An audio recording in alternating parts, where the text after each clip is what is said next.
एक महीना होते ही और तेज हुआ महायुद्ध। इजरायल ने ईरान के परमाणु ठिकानों पर किया हमला। बुशा प्लांट में तबाही। इजरायल के हमलों से बौखला ईरान ने इजरायल पर दागी मिसाइलें। सऊदी अरब के अमेरिकी सैन्य बेस को भी निशाना बनाया गया।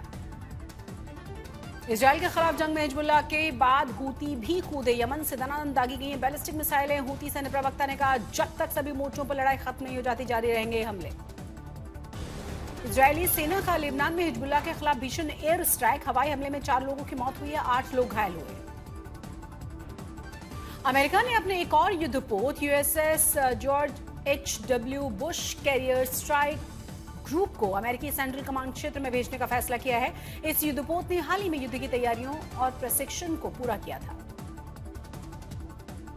दक्षिणी लेबनान में इजरायली हवाई हमले में युद्ध की रिपोर्टिंग कर रहे 3 पत्रकारों की मौत हुई है। मारे गए एक पत्रकार पर इजरायल ने हिजबुल्लाह का खुफिया एजेंट होने का आरोप लगाया। इजरायल का दक्षिणी लेबनान में बफर जोन बनाने का ऐलान। लितानी नदी तक कब्जे की तैयारी से बढ़ी लंबी सैन्य मौजूदगी की आशंका। लगातार हमलों और ऑपरेशन के दक्षिणी लेबनान देश में से कटा लाखों लोग विस्थापित हुए। 1100 से ज्यादा की मौतें। यूक्रेनी राष्ट्रपति जेलेंस्की ने अबू धाबी का किया दौरा। यूएई के राष्ट्रपति शेख मोहम्मद बिन अल नाहयान से मुलाकात की। राष्ट्रपति जेलेंस्की ने क्षेत्रीय सुरक्षा और वैश्विक स्थिरता को। नेपाल में पूर्व पीएम केपी शर्मा ओली की गिरफ्तारी के विरोध में समर्थकों ने किया जमकर हंगामा। ओली के समर्थकों ने काठमांडू में कई जगहों पर आगजनी और पत्थरबाजी भी की। डिजिटल सुरक्षा को लेकर इंडोनेशिया सरकार ने उठाया बड़ा कदम। 16 साल से कम उम्र के बच्चों के लिए सोशल मीडिया के इस्तेमाल पर पूरी तरह प्रतिबंध। ईरान युद्ध के बीच मंत्रियों के अनौपचारिक समूह के साथ रक्षा मंत्री राजनाथ सिंह की बैठक हुई। पश्चिम एशिया के हालात पर चर्चा की गई। रक्षा मंत्री की बैठक में ऊर्जा आपूर्ति पर पड़ने वाले जोखिमों, जरूरी चीजों की घरेलू उपलब्धता, महत्वपूर्ण बुनियादी ढांचे की मजबूती और आपूर्ति श्रृंखलाओं की सुदृढ़ता पर हुई बात। खाड़ी युद्ध के बीच प्रधानमंत्री मोदी ने सऊदी अरब के क्राउन प्रिंस से मुलाकात की। ऊर्जा संयंत्रों पर हमले की निंदा की गई। युद्ध के हालात पर राजनाथ सिंह की अध्यक्षता में मंत्री समूह की बैठक। फ्रांस के राष्ट्रपति मैक्रों से जयशंकर की मुलाकात। वैश्विक तनाव पर चर्चा हुई। प्रधानमंत्री मोदी का भी संदेश दिया। मध्य पूर्व तनाव के बीच फंसा भारतीय जहाज वसंत के भारत पहुंचने के बाद अनलोडिंग शुरू हुई। इंडियन नेवी की सुरक्षा में हॉर्मुज किया था पार। टीएमसी सांसद महुआ मोइत्रा ने बीजेपी से मणिपुर हिंसा पर पूछे हैं सवाल। ईडी को लेकर भी केंद्र को घेरा। चुनावी सभा में अपने विधायक के बेटे पर सीएम ममता ने उठाए हैं सवाल। कहा, उनके बेटे के व्यवहार से पार्टी को नुकसान हुआ। तमिलनाडु चुनावों के लिए सीएम एमके स्टालिन ने डीएमके प्रत्याशियों की सूची जारी कर दी है। 234 में से 164 सीटों पर चुनाव लड़ने की बात कही। केरल में चुनाव से पहले सियासी संग्राम तेज हुआ। सीएम पिनराई विजयन ने आरएसएस पर लगाए हैं कांग्रेस गठबंधन को समर्थन देने के आरोप। प्रधानमंत्री मोदी केरल चुनाव प्रचार के लिए आज जाएंगे त्रिशूर। रोड शो के बाद जनसभा को संबोधित करेंगे।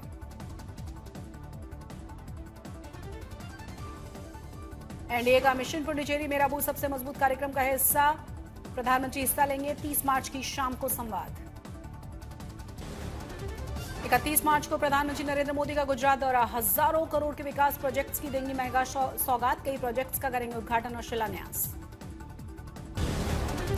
नक्सल मुक्त भारत पर लोकसभा में चर्चा। 30 मार्च को होगी अहम बहस।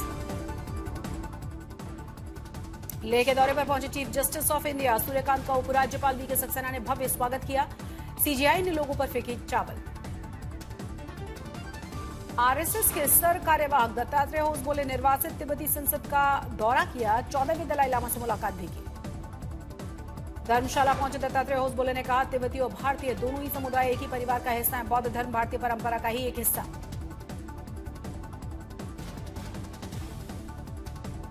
दिल्ली एयरपोर्ट पर बाल बाल बचे 161 विमान यात्री। इंडिगो प्लेन का फुल इमरजेंसी लैंडिंग। विमान के इंजन फेल होने की आशंका। भारतीय सेना का मारक क्षमता में बड़ा इजाफा। अडानी डिफेंस और एरोस्पेस ने भारतीय सशस्त्र बलों को सौंपी है 2000 प्रहार एलएमजी की पहली खेप। चंडीगढ़ में सूर्य किरण एयर शो कार्यक्रम में शामिल हुए हरियाणा के मुख्यमंत्री नायब सिंह सैनी और पंजाब के सीएम भगवंत मान।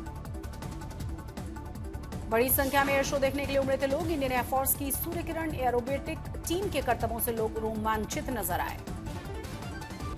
पुरी में आर्मी चीफ उपेंद्र द्विवेदी ने जगन्नाथ मंदिर में दर्शन किए, पूजा पाठ किया। आर्मी चीफ को पुजारियों ने भेंट की थी भगवान की फोटो। पोरबंदर में मंत्री अर्जुन मोटवाडिया ने माधवपुर गेट मेला 2026 का उद्घाटन किया। 5 दिनों तक चलेगा ये मेला। कच्छ के अब्यासा में वन्यजीव संरक्षण के क्षेत्र में बड़ी सफलता। 1 दशक के बाद अत्यंत दुर्लभ पक्षी घोराड के बच्चे का जन्म हुआ। जंपस्टार्ट अप्रोच से बची विलुप्ति की कगार पर प्रजाति। मुंबई में women's rally to the rally का शानदार आयोजन। 300 से ज्यादा महिला ड्राइवर्स इसमें शिरकत कर रही हैं। आज दिल्ली में तेज हवाओं के साथ बारिश का अनुमान है। मौसम विभाग ने जारी किया है येलो अलर्ट। मौसम विभाग ने आज और कल देश के कई हिस्सों में तेज बारिश, आंधी, ओलावृष्टि और बर्फबारी की चेतावनी दी। उत्तर पश्चिमी भारत से इसका असर सबसे ज्यादा। पूर्वोत्तर और पूर्वी राज्यों में तेज हवाओं के साथ बारिश और बिजली गिरने की संभावना है। कई इलाकों में भारी बारिश का भी अलर्ट। मौसम विभाग ने मछुआरों को समुद्र में न जाने की सलाह दी है। खराब मौसम के चलते कई राज्यों में तापमान में हो सकती है गिरावट। केदारनाथ यात्रा तैयारियों ने पकड़ी रफ्तार। पैदल मार्ग से बर्फ हटाने का काम लगातार जारी। अयोध्या के राजघाट में महायज्ञ के दौरान लगी थी आग। श्रद्धालुओं के बीच अफरा तफरी मची। कड़ी मशक्कत के बाद इस पर काबू पाया जा सका। दिल्ली में डेयरी के बाहर दूध का कैरेट चुराकर ऑटो से फरार हुए थे चोर। घटना की तस्वीरें सामने आ गई हैं। बिजनौर में गुलदार ने खेत में ही काम कर रही महिला पर हमला बोला। मौत हुई। नाराज लोगों ने सड़क पर लाश रखकर वन विभाग के खिलाफ प्रदर्शन किया। हजारीबाग में रामनवमी जुलूस के दौरान विवाद में एक युवक की हत्या। इलाके में भारी सुरक्षा बल तैनात। असम के जोरहाट में जबरदस्त धमाका। हादसे में 2 की मौत हुई। एक गंभीर रूप से घायल हुआ है। आईपीएल 2026 के पहले मुकाबले में बेंगलुरु में हैदराबाद को 6 विकेट से हराया। विराट कोहली ने खेली 69 रनों की नाबाद पारी। पहले बल्लेबाजी करते हुए हैदराबाद ने दिया था 202 रनों का लक्ष्य। जवाब में महज 15.4 ओवर में बेंगलुरु ने हासिल किया लक्ष्य। आईपीएल 2026 के पहले मैच में काली पट्टी पहनकर उतरी थी बेंगलुरु और हैदराबाद की टीम। भगदड़ में जान गंवाने वाले फैंस के लिए रखा गया था मौन। चेन्नई सुपर किंग्स को बड़ा झटका। महेंद्र सिंह धोनी चोट के कारण पहले 2 हफ्ते के लिए बाहर हुए। नहीं खेल पाएंगे आईपीएल 2026 के शुरुआती मुकाबले। एसएएफ अंडर-20 ग्रुप मुकाबले का आखिरी मैच बांग्लादेश और भारत के बीच 1-1 से ड्रॉ रहा है। भारत ग्रुप बी में टेबल टॉप पर। सेमीफाइनल में अब भूटान से मुकाबला। बॉक्स ऑफिस पर फिल्म धुरंधर 2 का जलवा। फिल्म ने दुनिया भर में 1100 करोड़ रुपए से ज्यादा की कमाई कर डाली है। ओटीटी में रिलीज होते ही छाई film the Taj story number 1 कर रही है ट्रेंड। हनुमान जयंती पर रिलीज होगी संजय दत्त स्टारर फिल्म। आखिरी सवाल का दमदार टीजर। मेकर्स ने किया टीजर रिलीज डेट अनाउंस।